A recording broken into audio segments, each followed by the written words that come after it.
First time namin kumain ng ganito dito sa Korea. Saan nyo nakuha yan, idol?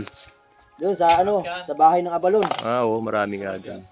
Maliliit pa yan, yung ibang ang lalaki. Yung talabang nakuha namin kanina, lalaki. Kanina talaba ang ulam.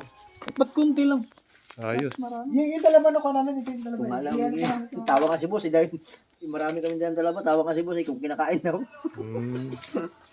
Pero masarap yan. Yan guys, mga tas. namin to, kaya. Sablayan yan. Masarap i-steam.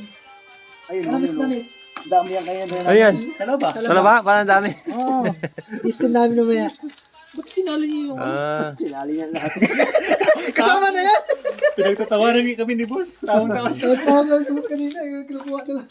Yan, talaba. Tsaka tahong. Galing dun sa bahay ng Abalon. Hindi mo nakuha po yung yung tambad? Ano yan? Talaba rin. Ayos ah. Ginisa na talaba. Ginis na talaba. Patikim nga, kamain ko na. Siya nagluto niya. Kasi wala kaming suka na maasim. Ayos.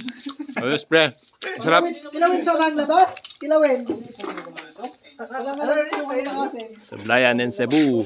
Sama-sama. Tatanggalin ko lang sa Sarap, pre. Sarap. May sa amin, may dadating sa amin dito, Pilipino. Dalawa. Dalawa? Oo. Sabi ni boss namin kakapal. Wala kami. Naunahan yung Pilipino eh. Vietnam yung kinuha ni Amo. Sayang. Bait pa naman ni Amo. Bumili siya ng pagkain. Isang truck. Wow. Isang truck, pre. Pagkain. Tinapay.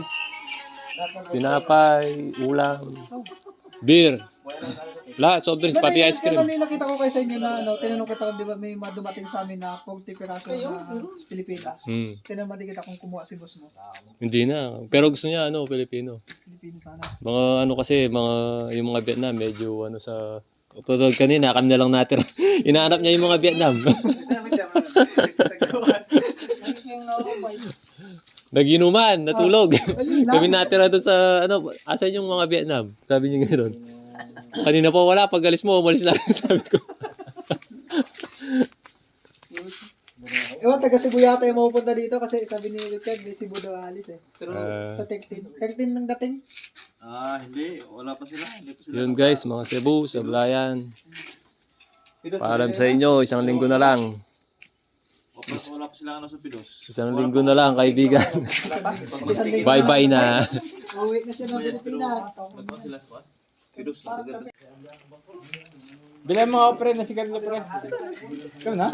Ayun guys, regalo ni ni Sadyang Nim. Dahil nakita kami na naglalakad doon sa malayo. Ang layo kasi ng tindahan dito guys. Nagda-drive, taga Sablayan yan. Si Birbir.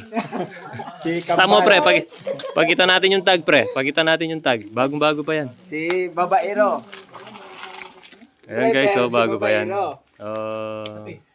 Malayo-layo kasi yung nilalakad namin kaya bumili si boss. Taga Bumili Sablayan. ka sigarilyo? Saan pakita na ha?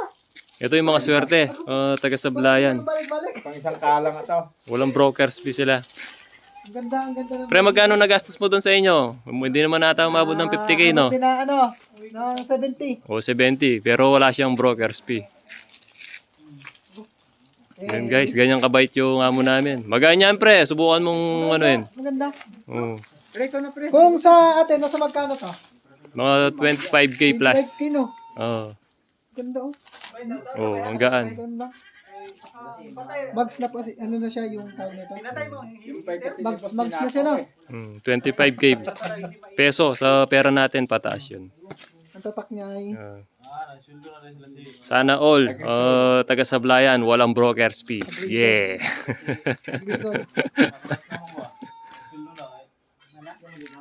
Salamat, Mr. Sixteen. Nasama mo ako sa girls mo. Sige, basta lang kayo dyan. May isang linggo pa ako. Isang linggo ba? May isang linggo pa. Susulitin na, susulitin. Guys, bye, idol. Bike ka tol. Lumago yung bike lipas eh. Bye, guys. Bye, guys. Tignan nyo, guys. Oo, 25,000. Pwede nang mamasyal, guys. Tara, guys. Sayang rin.